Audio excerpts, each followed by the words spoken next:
Alright, I gotta be quiet because it's 3 a.m. I got up early so that I could get back on my grind and hustle, baby. Everyone's asleep already. I'm out here busting my ass better than everyone else. No, I'm kidding. I don't do that shit. It's actually 10 a.m. and I didn't wake up that long ago. And I'm gonna go for a nice leisurely stroll, and we're gonna chat again.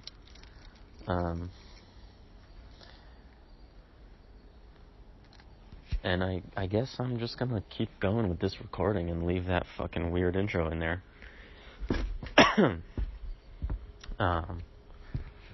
Yeah.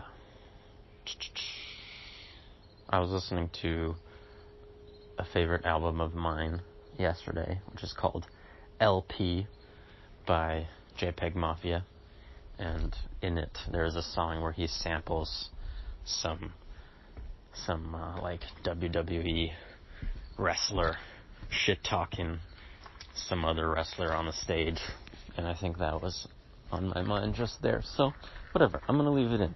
It was very weird, but weirdness is okay. Yeah, let's see. So what do we want to do today?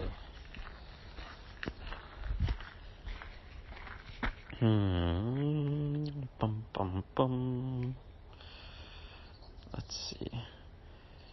How about...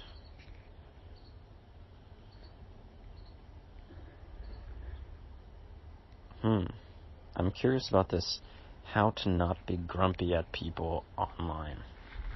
So let's do that one. It's a bit longer, but not that bad. Hey friends, I got a question from Philos on Twitter, asking how to not be so grumpy at people online. It's a great question and something that I think about a lot. And it's something that I think has tremendous implications if we can understand this and embody it and teach it to other people, right? And I'll just freestyle. I think of the internet really as a sort of mass collective unconscious. The sort of, it's well, I don't know if you call it unconscious, but it's representations of people's minds, all interconnected, intertwined, with thoughts and ideas going from one mind to another, touching hundreds, thousands of minds, millions of minds, right? It's just people's ideas and thoughts. One of my riffs about Twitter is that one of the reasons Twitter is great is that it allows thoughts to interact with other thoughts, right? Thinking about it as well, my internet just froze, I guess, but that's a crazy idea. It's not entirely new to me, but yeah. Individual people interacting with other individual people.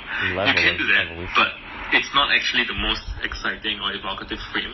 And again, we are so egocentric and human-centric, and we think of ourselves as I am one whole person, and my ideas are in my head and in my body of work.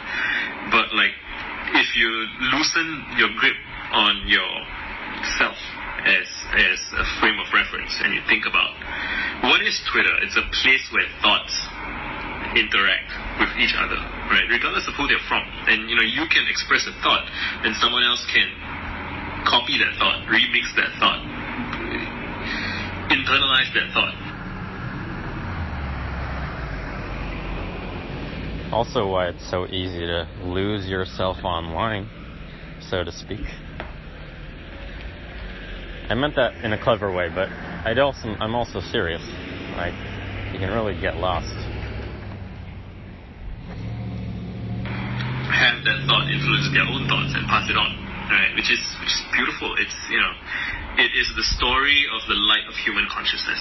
But there's a darkness as well, right? And that's what I was getting at with the subconscious thing, which is that the internet, because people don't see each other face to face, is also a place where people confess their sins, right? Where people share some of their darkest thoughts, their fears, their anger, their frustration. And people just say shit all the time. Sometimes you see beautiful, amazing things. Sometimes you see horrible, cruel, vindictive things. And there is no education really in schools, for example, that prepares you for full contact with the internet, like with just all of the best and worst of humanity online, streaming through your eyeballs. And, I've said elsewhere that when I was a child, I was in love with libraries, and libraries to me were a beautiful, beautiful religious thing. Like, it's just, all of human knowledge in books, and you can borrow it for free. And then when I encountered the internet, it felt to me like the internet was a hyper library, right? A mega library, global library. I mean, it's so freaking different though, right? Like, you go to a library, everyone's quiet. You can kind of be by yourself among other people. Focus. That's a big thing that you can do in a library that's very hard online. And the internet, it's like the fucking opposite of that. Distracted left and right. Hateful people poking at you. Poking at people in your own way, hatefully. Yeah. Interesting. I'm jumping ahead of you, sorry. That everyone can participate in immediately. I can publish my own thoughts, you can publish your thoughts. I'm uploading these YouTube videos almost every day. I can do it for free, for minimal effort. Like, once upon a time, making videos was way more costly than this. Once upon a time, it wasn't even possible for an individual to make a video by themselves. And, there's production, and there's encoding, and then there's, like, how you're gonna share your films with others. Like, it was just a costly process. And now, if you just have a smartphone, I don't know how cheap the cheapest smartphones are, but, like, I think for a couple of $100 you can get a cheap-ass smartphone, and then you can record videos and share them with the world, or you can tweet, or you can write blog posts and share them with the world, and receive responses. It's crazy. I'm obsessed with it still. I still think that most people who have access to this technology have not yet updated their intuitions to understand the ridiculous possibility that they have been afforded, right? We have been afforded.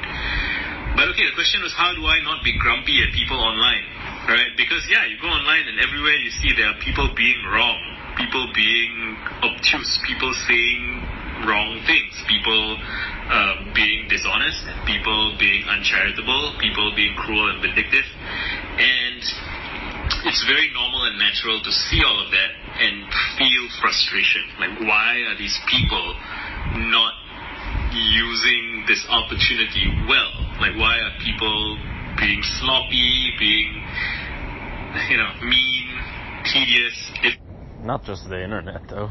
People are just like that. And, the main thing I think is that people... I'm not trying to make a generality, by the way, about everyone just being shitty, but people can be shitty, and it's just less obvious and less apparent offline, for the most part. Don't know better, or they don't care, right? Like if you try and understand any behavior, right? Like, why aren't people behaving better? It's like either they don't know, or they don't know how, or they don't care to. Andy Grove, in his book about management, says that if somebody at work, if your employee is not doing something, either they don't know how or they don't care, right? Either they're unwilling or they're unable. And if your job as a manager is to train them and motivate them, right, to help them become willing and able so that they can do it. And but on the internet, you are not other people's manager, right? It's a free for all. Everyone's free to do whatever they like. It's not your job to fix anybody else. It's not anybody's job to listen to you. As in life, I mean, yeah, I feel like this is going to be a refrain through the whole thing is while you're talking about the internet, it's like, well, yeah, not just the internet, though. It's like, if I'm not somebody's manager, then I'm just not their manager, whether I'm on the internet or not. And so it's all about persuasion, in my view, right? We should respect other people's autonomy. We should, like, broadly, in the broadest sense, right? There are edge cases, like if there's hate speech, death threats, stuff like that. Like, that is stuff that must be addressed. I don't really want to get to that. I want to talk more about generally, when you see people being irritating online and then you feel compelled to respond, stop, right? And I'm not saying don't respond. I'm not saying swallow that response. What I think is the smart thing to do, right? Strategic thing to do is to open up your notepad, or so if you're on Twitter scrolling on your phone and you want to say something, type out your reply to that person and then your angry, grumpy reply. Type it out and then save it to your drafts. You can just press cancel and you can save it to your drafts. And then just do that. Just continually write all of your angry feelings, all of your grumpy feelings. So type them out and then save it to a draft. And then decide that you'll check on your drafts once a week. So maybe every weekend, every Sunday, or once a month, on the last day of the month. I think it depends on how much you use Twitter, right? So if you use it every day, probably check it every week. If you use it every other day or so, check it once a month. And if you're talking about being grumpy online somewhere else, like on Reddit or I don't know, YouTube comments, whatever, type out whatever it is and copy paste it into your notes, maybe, or take a screenshot of it and then delete it. The point here is that it's the immediacy of responses that kind of screws me, screws all of us, right? Because just again, it's an emotional response, and the nature of the internet as a medium, whether we're talking about YouTube, TikTok, wherever, is that things are a little bit more permanent than in real life. So in real life, somebody can say something, and then you respond to them angrily, and then I'm gonna just stop you here for a sec because, I mean, it's a good idea what you're saying. It's a great idea, but I don't know. There's a level that I want you to go to that I'm thinking about.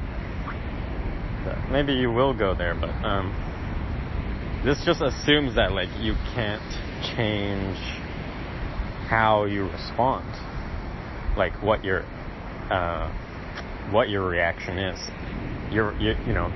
That's a tool, a strategy to mitigate putting your response out there, by saving it rather than sending it. But I want to take it like deeper than that, like you can also shift how you are emotionally such that you don't have those kind of reactions in the first place. So I'm just going to put that out there for now, and maybe I'll talk about it more later. Maybe you'll talk about it. I want to see where you go with this. Maybe they respond in a hurt way or something, and then you kind of de-escalate. Like the default outcome, I think, when some people are having some kind of tension in real life is usually there's some kind of de-escalation. Whereas online, on Twitter, on YouTube, comments, whatever, the things tend to linger, right? Unless you're talking about like Instagram stories maybe. But generally speaking, stuff that's posted online lasts. And if you're like semi-famous or whatever, people can screenshot what you say. It can last forever. So I think Drake had a rule. There was something like, if you say Drake? I don't really like Drake generally. Yeah. He makes some great songs. I think he has bad taste in some ways. It's a long story, but I admire his commitment to his craft. I think that's genuinely admirable, and I admire this thing that he said. He said when somebody says some shit about him online or whatever, he gives himself 72 hours before he responds. So that means you sleep. That's 3 days, right? So you sleep 3 times. And if on the 4th day you still feel like responding, then you respond. And that eliminates like 95-98% of stupid bullshit, because something new always comes along. And so the thing to ask when you have an emotional response to something is not to deny your emotions, right? But to pause the feeling and contextualize it against your vision of yourself, against what. An assumption that I have is that people should have a vision for what kind of person they want to be and what kind of outcomes they want to see and what they want to accomplish. Like, I have these things, and a lot of people don't. And it's easy to be kind of mean and dismissive about that, like, oh, these people have no plan, no strategy, whatever. But usually if people don't have visions and plans and whatnot, it's because they haven't been trained to, or they haven't been taught. Again, it goes back to either they're unwilling or they're unable, right? And again, it's like they don't... Well, also, going back to something you said yesterday about how you don't like really having rigid schedules and whatnot, and how that compares to how in your early 20s you really tried to be super, super rigid and disciplined about everything. I mean, I've experienced the same thing with goals too, where I tried to have super intense goals, turning everything into like measurable outcomes, and I got so sick of that, I was just like, fuck goals. And so there was a good period of years where I just didn't even think about having goals. I didn't want to have a vision because I had gotten so tired of that. And I felt also that in my early 20s I had set goals which were really misguided and were ended up with me experiencing more emotional pain than otherwise. That those goals were coming from trying to deal with my insecurities in really unhealthy ways. And so I just lost trust. And I know you have a video on this, trusting yourself, but I lost trust in goals, and so I stopped setting them. That's changed recently, but just wanted to throw that out there. That can be a reason why people don't have goals too. Don't see the point, or they haven't done the reading, they haven't been exposed to strategic actors. Because strategic actors, people who have a plan, they can do tremendous things and they can achieve tremendous outcomes. And so one of the things I've done, and I repeatedly do, is if people piss me off on Twitter, for example, I copy out whatever it is, I take a screenshot maybe, and then I respond to it for myself in my notes, and then I may decide subsequently to, for example, write a blog post addressing not necessarily them per se, but the underlying issue. So somebody once DM'd me on Twitter asking me to subscribe to his YouTube channel. And for some reason, in that moment when that happened, that really pissed me off. It really irritated me. I'm like, this is such a low effort ask. And then I'm like, I got this emotional surge in me. I'm like, what the fuck, dude? Why are you annoying me with this stupid ass request? And then I'm like, okay, when I receive this emotional energy, or when I receive this input that brings out this emotional energy in me, I am going to channel that energy towards addressing the larger issue. So the larger issue is that people don't know how to ask for help. And so I wrote a blog post. You can look it up. I can post the link later. There's also a larger issue in you, right? That's kind of a douchey thing for me to say, but like, why are you getting so irritated about it? Not just what are they doing wrong, but what's going on with you?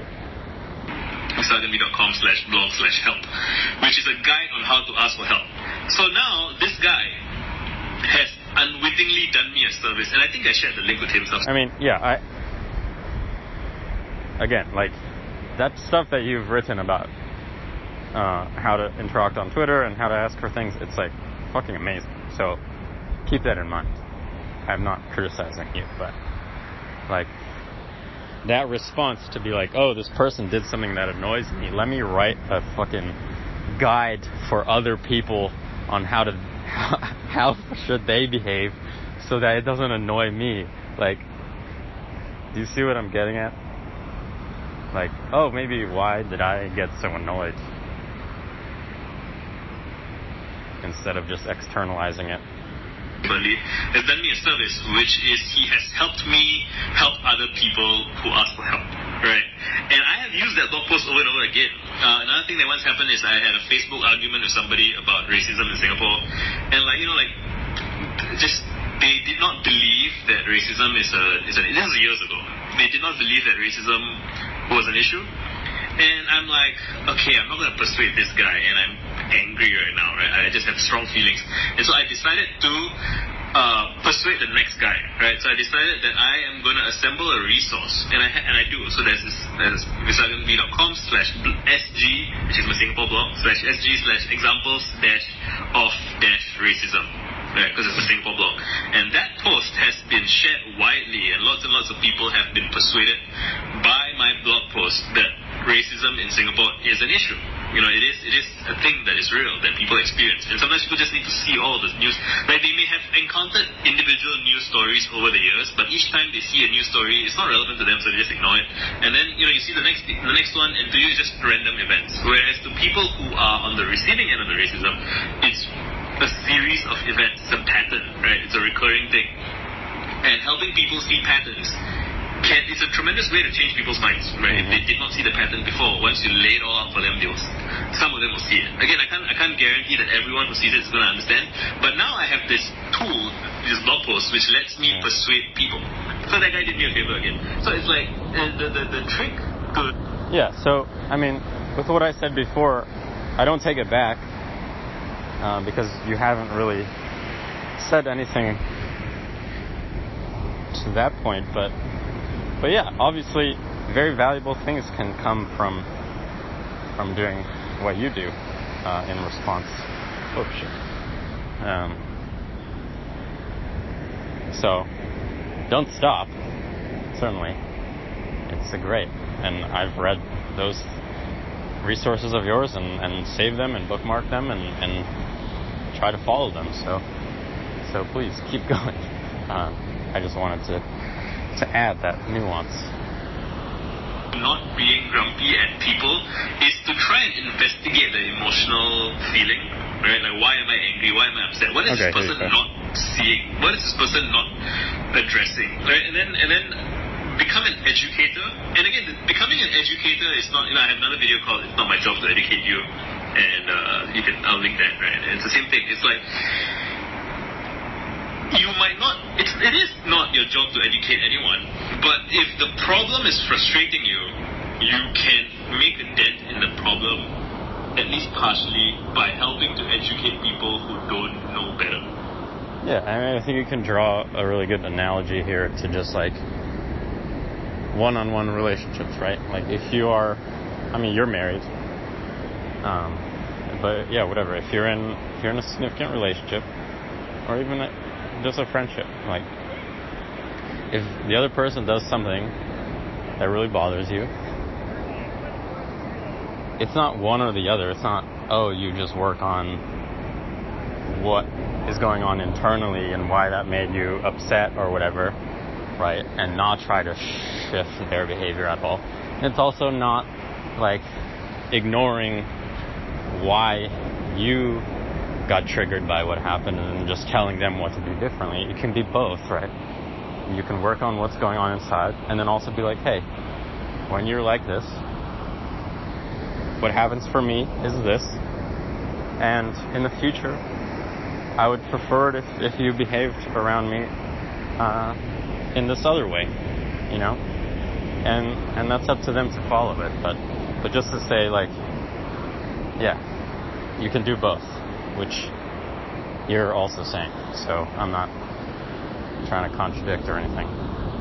Or if the people are being like malicious actors, there's more complex strategies you can use, right? Like, I don't know if I want to get to that now, but and yeah, even if let's say one person is being a malicious actor, maybe you can't do anything about them, but you can do things about people around them. You can do things about people elsewhere. You can build a coalition, a tribe, a group of people who are aware. You can raise awareness elsewhere, build relationships with all those people. And then now you have like an army, right, of people who understand your point of view, have learned the thing, blah, blah, blah.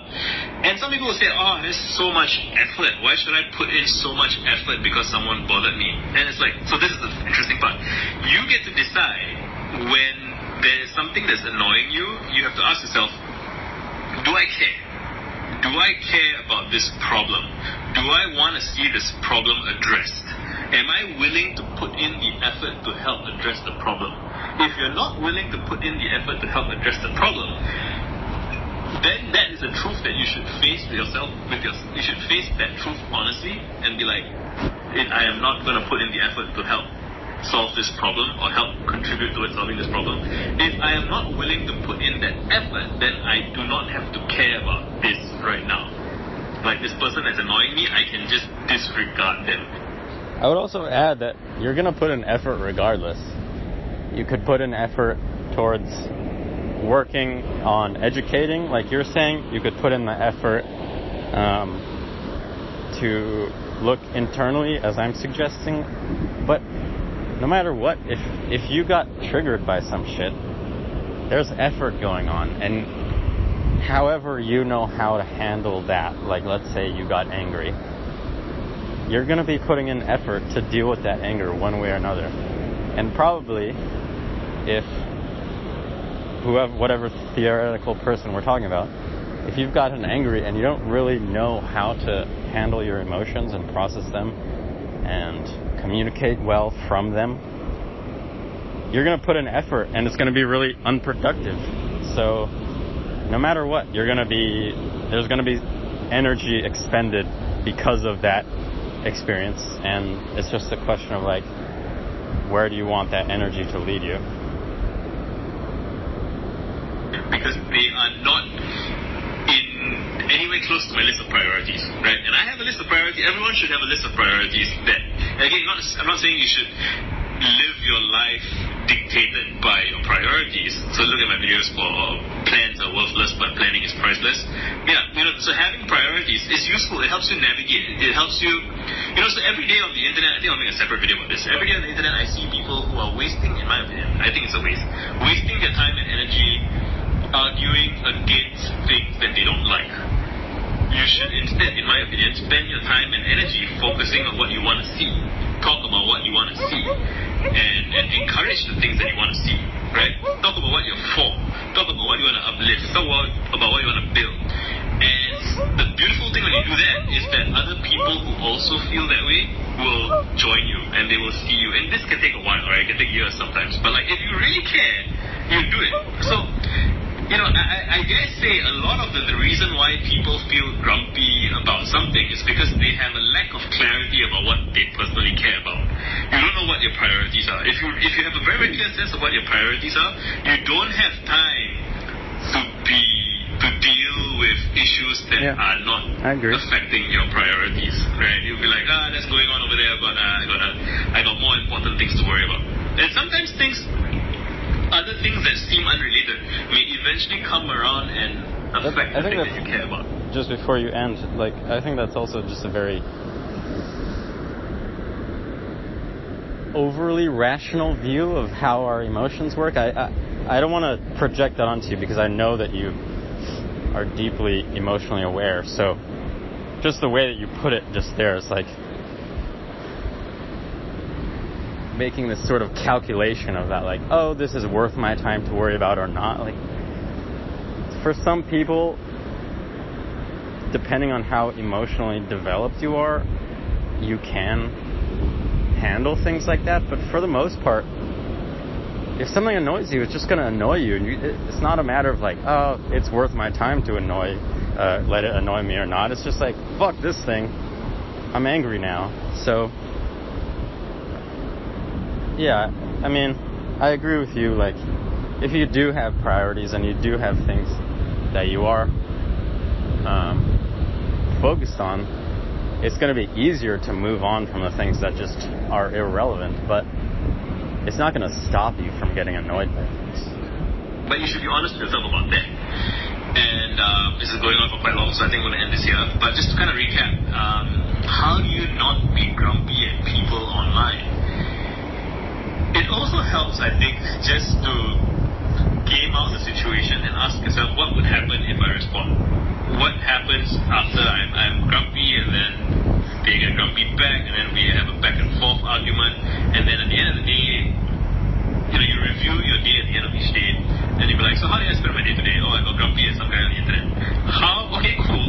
Is there anything about that you can use to serve your goals, that you can use productively in some way anyway? If the answer is no, that's fine, right? Like, we all have some whatever days, but then you have to evaluate your days as they go by. With each passing day, you're like, how's that working out for me? Like, what is the outcome of this strategy? So you may not have chosen this strategy, but the way in which you behave consistently is, an informal kind of strategy. So how is the strategy working out for you? What is it? What are the outcomes that you are creating? And you are creating these outcomes by getting involved, right? So what outcomes do you want in your life? How is the tone in which you react with people influencing those outcomes? So what outcomes do you want? Like, think about it. Evaluate the outcomes that you are enduring every day. And, I've noticed sometimes that, I become more grumpy and irritable online with, I get frustrated with people being stupid more when I have been avoiding my own stuff. So when I've been working on my book, now, I remember after I published my first book, I was so chill and happy for a month. Even though people are still the same, right? People are still being annoyed all the time. But I'm like, my book's out, I feel so good, I'm making a bunch of money, and I'm making progress on my goals. Whereas when I'm frustrated with my second book that I have been dealing with, it's almost done. Then when I see people being annoying, I'm more grumpy. It's like I have back pain, at some level. I'm like, I'm irritable. I don't have as much patience to just let shit slide, and I become more reactive, and it's just, I don't even want to make it like a moral thing, like, you have to be a better person. Like, it doesn't have to be so great, right? It's just, do you like the way you're living your life? If you're not, are you enjoying your life? You can, even with shitty things happening in the world, I believe it's possible to come to an arrangement with yourself that your life can be at least somewhat pleasurable, somewhat enjoyable, even if you're working on, injustice and helping to address difficult issues and whatnot. Like, that, just because you're trying to do good doesn't mean that your life should be miserable while you're doing it. I don't think that's worthwhile. It's a long video. Let me know what you think in the comments, and done. Cool. So, there is some stuff I want to add. I think, I don't disagree with anything so much that you've said here, but I want to suggest a couple things. Not to try instead, but maybe to try in combination with what you have put out there. And the major one that I've been noticing more and more lately is just to pay attention first and foremost to what mood you're in when you go online. Like, I've been, I think a lot about therapy and internal family systems in particular, and so in that methodology, they have the language of parts and they have the language of self, and self is like this, like the adult version of you, the best version of you, the part that's not reactive, the part that is curious and compassionate and all these things, right? And you have your parts, and they get triggered a lot. And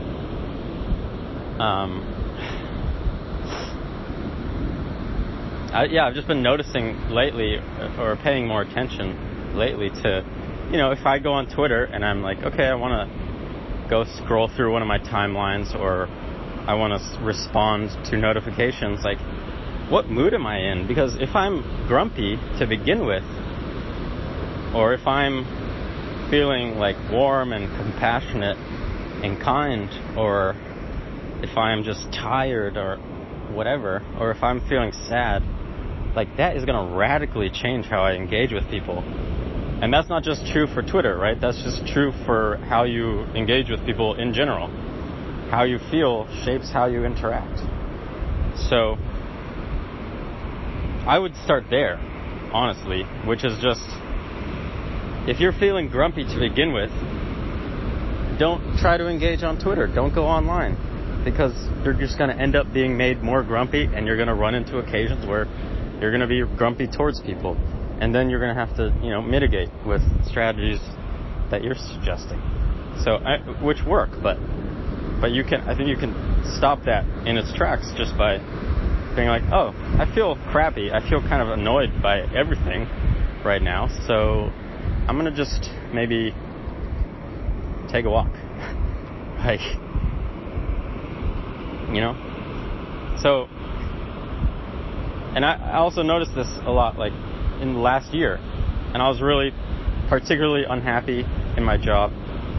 And a lot of the times that I would go on Twitter was because I was just grumpy about work.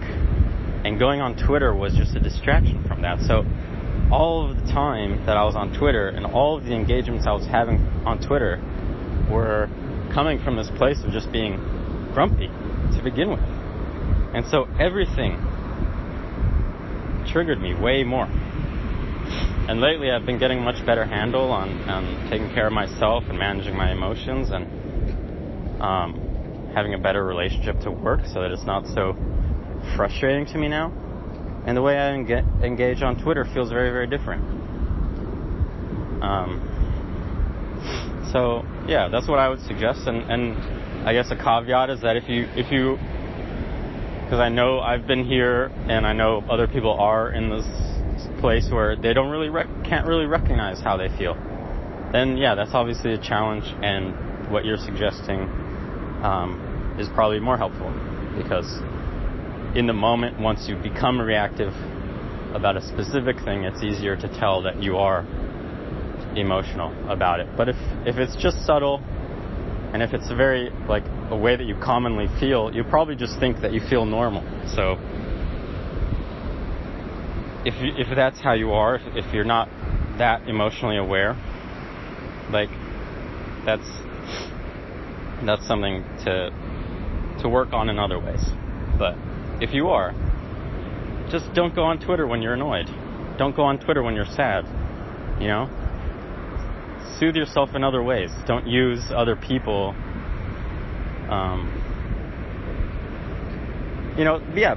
Don't make everyone on Twitter your therapist, is what I'm saying. And that's a big reason why I'm quite strong with my boundaries on Twitter. Like I've said before, I try to be quite private.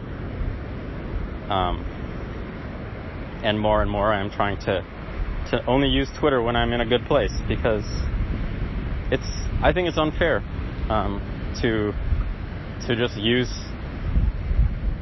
the Twitterverse, you know, whatever group of people you engage with on Twitter, to use them as your therapist, right? I think that should be something that people consent to. So, yeah, I'm going on a rant. I guess maybe I'm feeling a little annoyed right now, or I just feel very strong. I feel very strongly about this because it's something that I've been experiencing personally with my own engagements on Twitter and trying to work on. So I'm in that kind of space where I'm feeling evangelical about my point of view. So that's what this was. Also, oh yeah, the last thing, which is minor, but is like specifically for you, Visa. I know that, like, your latest videos have been about sleep, like trying to go to bed before midnight and stuff like that. And so it seems, if I can interpret that, it's like you don't sleep particularly well or have like the most normal sleep habits, right? And that makes a big difference in how you feel, how you engage with people. So, you know, if we're not taking care of ourselves on that level, like if we're not sleeping well, if we're not resting, if we're not eating well, or whatever, nourishing ourselves in whatever way that leaves us feeling good, then yeah, we're just gonna end up being much more likely to be grumpy. And yeah, just so I guess my main point is, like, there are many points along the sequence of this behavior where you can kind of nip it in the bud, right? You can sleep better, eat more healthy. That'll help you be less grumpy. You can do meditation or IFS or whatever, stuff like that. You know, work with your emotions. Find ways to calm and soothe the parts of you that get triggered so that you're less reactive in general. That's going to change how you interact on Twitter. You just choose to be on Twitter only when you're feeling more, mature, and mature just in the sense that, like, you're not having, like, kind of a subtle tantrum inside, where you're not grumpy, you're not sad. You feel good, you feel at ease, you feel kind and compassionate. And then you can do what you suggested too.